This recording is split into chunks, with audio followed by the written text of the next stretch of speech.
It's not often we look at kids' apps here on Frackulous, but this one is pretty special. Nursery Rhymes is available both for the iPad and the iPhone, and it's an interactive book full of nursery rhymes that any kid is sure to love. And there's a reason adults will love it too. Through Game Centre, you can read the story to your children remotely. Jack and Jill went up the hill to fetch a pail of water. Jack fell down and broke his crown, and Jill came tumbling after. Whilst an individual copy of the book will cost £2.39, you'll need a copy on each phone or iPad to interact remotely. The grown-up then initiates the session over Game Centre, which gives them the control when it comes to turning the page.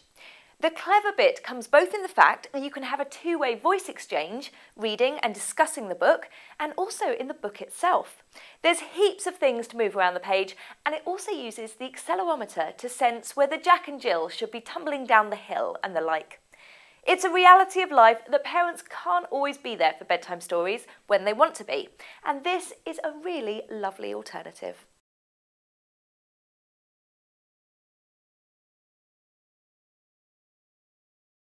BlackBerry Travel is like having your own personal travel PA, but without having to remember to buy them gifts from your far-flung jaunts in duty-free on the way home.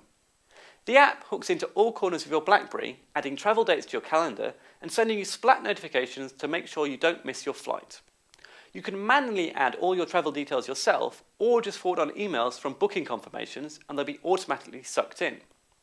You can search for useful things like accommodation from the app, check how much your local currency will get you back home, share your trip with LinkedIn contacts for serendipitous meetings, and even see what the weather will be like while you're there.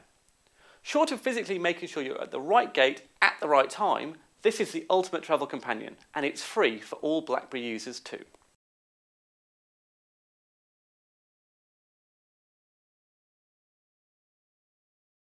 A lack of radio action on the iPhone is an obvious omission, and if you're a sports fan, Chris Moyles lover, or too lazy to make your own playlists, one that you'll notice.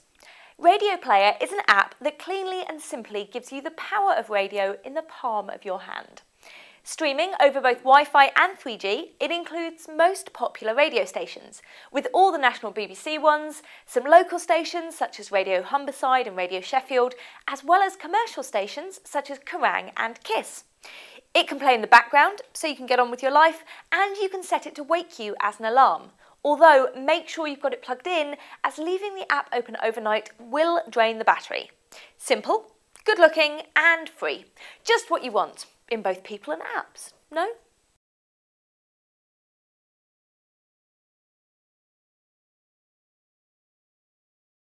I cannot lie to you, Frackulous viewers.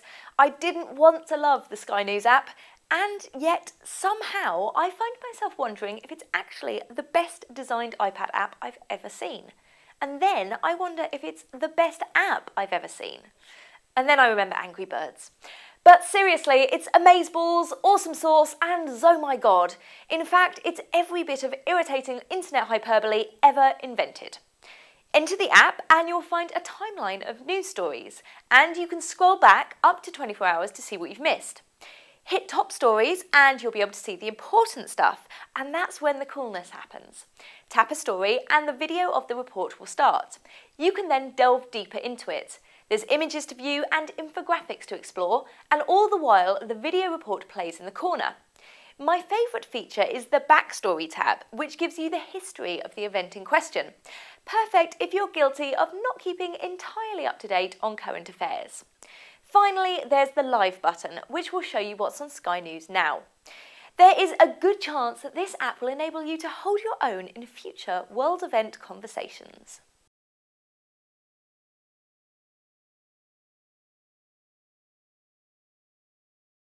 There's no doubt about it, HTC is getting significantly less coy in their phone naming. The latest Android handset is called the Incredible S. But is it incredible? No. It's pretty good though, but I suppose the HTC pretty good isn't so catchy.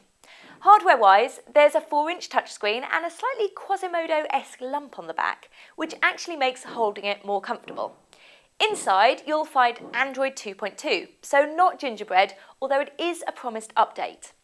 There's a 1 GHz processor, so again, it's not bang up to date as there's no dual core processor.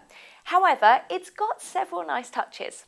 You'll find when you rotate the phone, the illuminated side buttons also rotate, although only if you turn it anti-clockwise.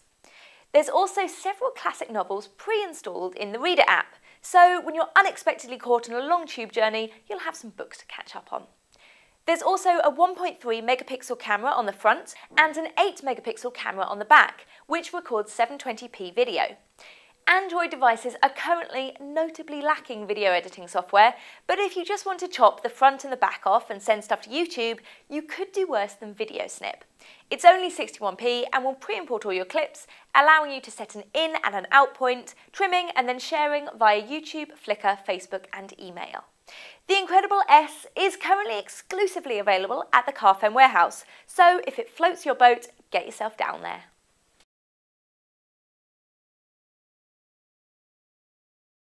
Want more? Go to www.frackulous.com/follow for a glut of RSS-y, iTunes-y, podcasty, subscription-y options.